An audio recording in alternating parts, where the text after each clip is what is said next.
Hello, minions. It's good to cough at you yet again.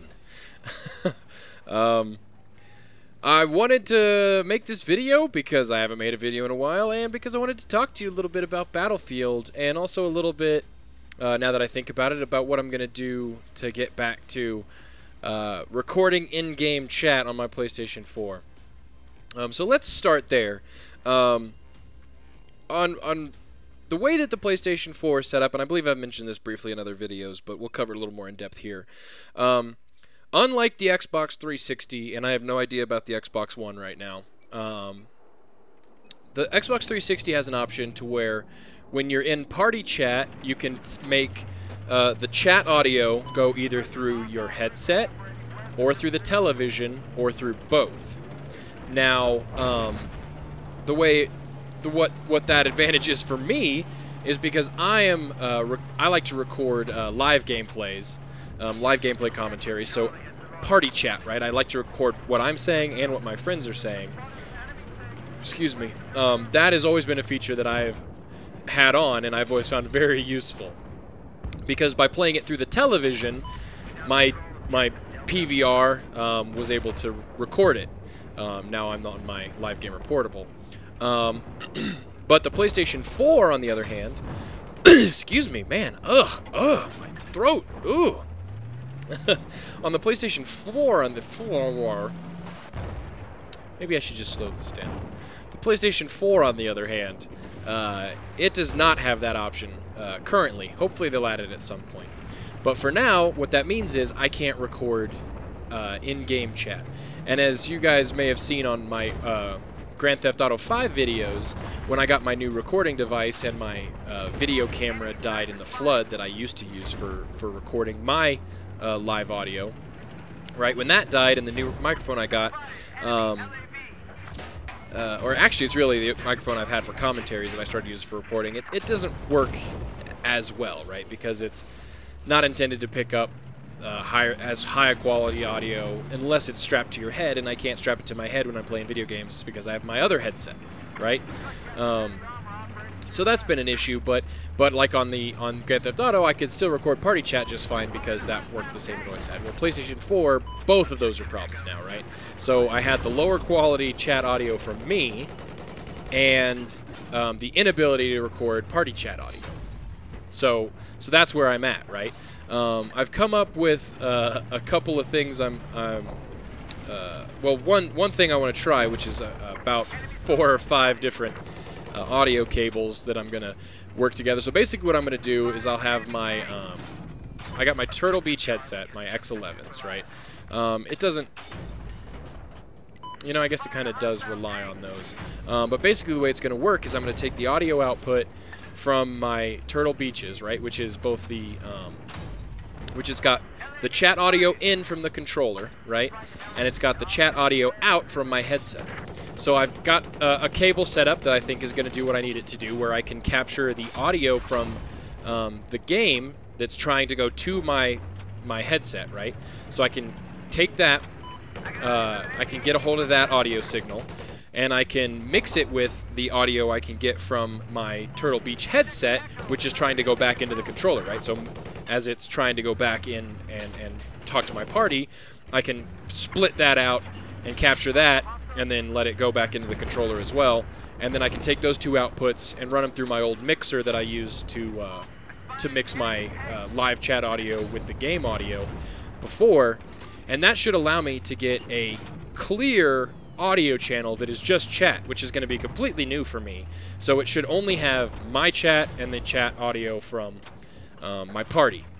So there will be no background noise like there was previously. It will be just like me speaking into a headset to record a commentary and having a headset plugged in directly from my Xbox Live party into there. So I could independently cut chat audio out of a game, right? So before, if I was recording party chat or I was playing a game with someone and I wanted to do a commentary like this, in the background where the game audio is, you could still hear my party chat, right? Because it was just coming through the same source. So by isolating this, I can do normal commentaries like this and completely remove any party chat audio. Or I can isolate the party chat audio so I have independent volume control. So if I forget to turn the game audio down, which is something I always do with a new game, right? On the Xbox 360, with the chat audio coming through the television, I always had to turn down the game volume in the game, right? Not on my TV, but in the actual game, so that it didn't drown out the party chat audio. Well, now, since I'll have an independent recording of that, I can tweak the audio for each separately, and it alleviates that problem. So I'm sure that was completely uninteresting to a lot of you, but I'm hoping that when I get some, it's not a lot. I need like $25 to get this capitalized, but Christmas just came by, and I didn't really ask for various and sundry RCA audio cable splitters and mixers for Christmas. I got some new Blu-ray movies and stuff like that. So yeah, hopefully I'll get that capitalized by next month. And I've actually got a couple of people I've been playing with on the PlayStation 4, which will give me an opportunity to actually capture some audio. I've actually had a couple of good games. Good games in that they were fun to play and there was some fun in-game audio, but I don't have an ability to capture it right now, so unfortunately missed out on a couple of those. But yeah, I'm hoping to get back to that. I'll get my setup back up, and if I do get that set up and working, I'll put a video up just in case anyone's interested on how to do that. And I haven't looked around. I don't know, maybe there's a video someone's done that already, but I've got my own design. I'm going to do it my own way. So let's talk a little bit about Battlefield. It's been... Shit, what did the PlayStation came out in November? Was it? Yeah, I think it was November. So I guess it's been about a month and a half. I've had the PlayStation 4, and a month and a half I've had Battlefield 4. And very few crashing issues on Battlefield 4 lately. Significantly less disconnect issues. There's still some issues, some technical issues with Battlefield 4, but they have, in my experience, become much more rare. Much more rare. So the game has been overall much more enjoyable. I've gotten to the point where all 4 kits, with the exception, well, I'm almost there with the engineer, where I've got expert on all 4 of the kits. I'm almost to expert on the engineer. I just got about 12 more repair tool ribbons I got to get. But I've unlocked pretty much all the main weapons for the kits, right? So the assault rifles, I've got them all unlocked. The PDWs are all unlocked. LMGs are all unlocked. And the sniper rifles I all have unlocked. And I'm only 48 or a 49 rank, which I believe it's been a little while, but in Battlefield, your weapon unlocks were tied to your rank, so you didn't get all the weapons until you ranked up to the top. Now, I'm still finishing unlocking all the DMRs and the carbines and the shotguns, right? So those are the 3 that I have left to finish unlocking. But that's going relatively quickly as well, although for reasons, related to A, the assignments, and B, also what guns I enjoy using. I've been saving those kind of the last. The carbines, not so much. I do enjoy the carbines. I did some of the PDW stuff earlier on as just part of the engineer stuff. But anyway, the point being, I'm only level 48, and I've already almost unlocked every weapon in the game. I imagine by the time I hit 50, I will have unlocked every weapon in the game. But I'm nowhere near all the attachments, right? But but the way it's working right now is as you unlock, using assault rifles unlocks more assault rifles, right? So the points you get with assault rifles lead to unlocking more. So each time I get an assault rifle, a new assault rifle, I start using it. So I've only unlocked 2 or 3 or 4 attachments for each weapon, right? And then I get about between 60 and 80 kills with each weapon before I've gotten enough points to unlock the next weapon. So it's given me a lot of variety going through, and of course I'll have a lot of fun going back through and unlocking the attachments and stuff for those. But it's interesting to note that I'm a level 48 and I've unlocked every single weapon in the game already, which I believe in Battlefield 4 happened by 50 anyway. So maybe I'm not as off track as I thought. Maybe I've just been spending more time on Battlefield than I realized. But I'm really enjoying it. There's a lot of variety to the weapons. You'll see videos out there go watch if you want that kind of detailed info on which guns are the best in each class and which are the worst and what you should use and blah, blah, blah, blah, blah. I don't put a lot of stock in that. And this goes back to what I'd like to be doing, which is more episodes of Wheezy's War College, in that I don't think your weapon choice should be a critical part of your gameplay, right? So another way of saying it is you should be able to pick any weapon in a game and have success with it, right? I'm not saying that every weapon is equal and that you should be able to take, you know, a QBU 88 DMR and do as good as you can do with like a, you know, an assault rifle, you know, depending on the situation. But if you play to a gun's strengths and you're aware of its weaknesses, it shouldn't matter if you're using the best gun. You should be able to pick which gun you want to use and adjust your gameplay so that you're using it effectively. That's something I'd like to cover in a future War College video. So the variety is good, which, if I'll go on another tangent here, while I'm talking about Wheezy's War College, I'm at a kind of a double quandary here with that. One is that before I got the PlayStation 4, I simplified my Wheezy's War College intro, which involved re-rendering and cutting the whole thing, which isn't too crazy, but it makes it shorter and simpler and more elegant. And it's been literally, actually it may be up to 3 at this point. It's been over 2 years. It may be close to 3 years at this point since I've posted the last episode of Wheezy's War College, which was episode 2. And even though those videos are good and valid, and they stand on their own, with the PlayStation 4 out now, I'm starting to wonder if maybe I just want to do a reboot. I still like the first 2 videos, but that was, again, I created both of those before I even had my first upgrade in microphone quality. And since then, I think I've gone through another one. And so the audio quality is kind of crappy. I spent a lot of time on the intros for those, and they're nice and animated, and I did some 3D text, and I did some motion mapping and stuff like that. But that itself doesn't really raise the production value of the video a ton. And it might be useful if I start doing the War College series again to kind of do a reboot, start from scratch, and get more regular with them. I mean, I'm not talking one a week, obviously, but maybe one every other month, rather than, you know, I did 2 in the course of like a couple of months, and then it's been years since, because it's just each one becomes a project unto itself.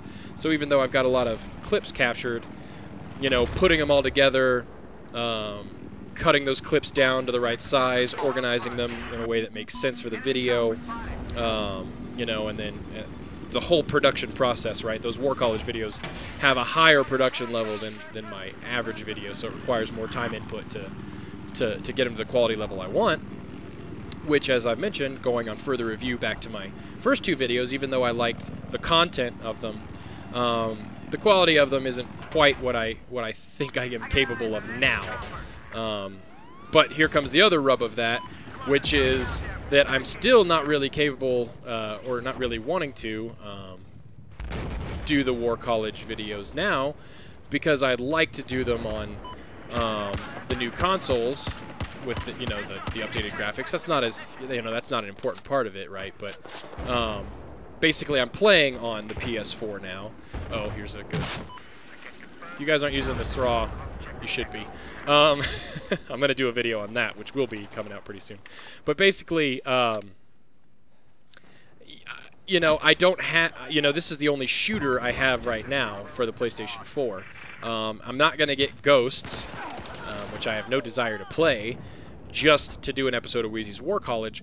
And I, in general, like to have between 3 and 4 different games to pull from War College, right? Because the idea behind War College is that it is generalized theory for shooters, right? Strategy, tips, tactics, things that are general across playing all shooters that make you, that are portable, right? You should be able to pick up any shooter, and my War College videos should help you to do well at them, right? So I'm not talking about use this gun and go to this point to get a good vantage point on this objective, right? Those are tips and tricks that are specific to games, which aren't very portable, right? Those are disposable videos, because in a year no one's going to give a shit about that box you can stand on inside Modern Warfare 2 so that you can get the capture point that's outside because you're sitting on this little mailbox and there's a little glitchy spot. Like those are disposable videos.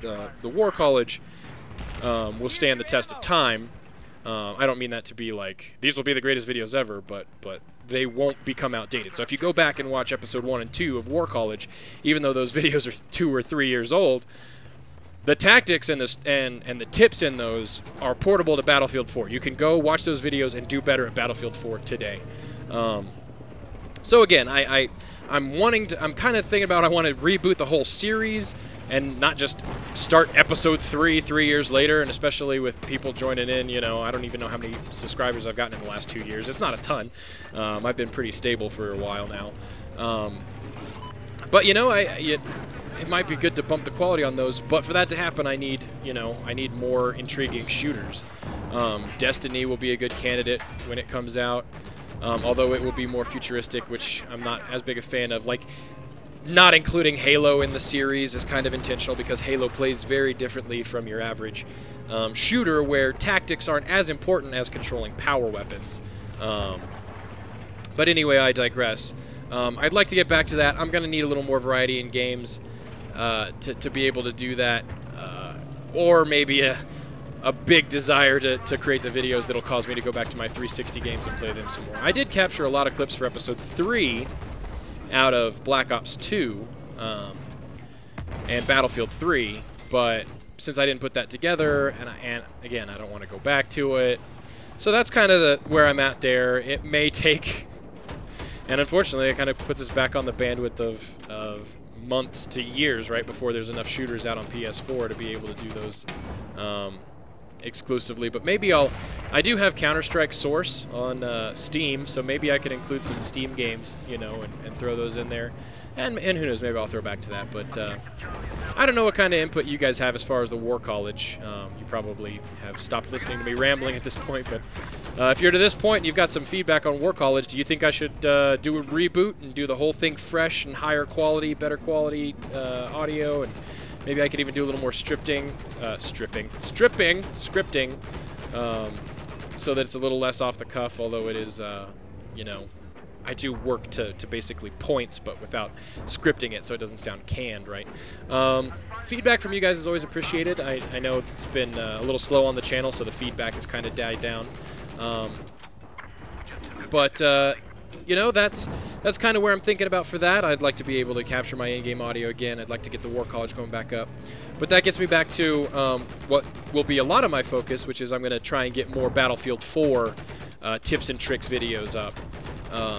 Because, again, I've got Battlefield 4, I'm playing a lot of it, and I've got some useful tips, I think, more than just, hey, is this gun is good, this gun is bad, this gun got nerfed and shouldn't have been. So I'm going to get some of that stuff up. I like that there's the new Proving Ground now, so I'm going to try and get a more advanced helicopter video up. The one that I've got the most clips for right now that I'll probably be putting up soon is a video on the SRAW, which is why it's my favorite launcher and why I think you should use it.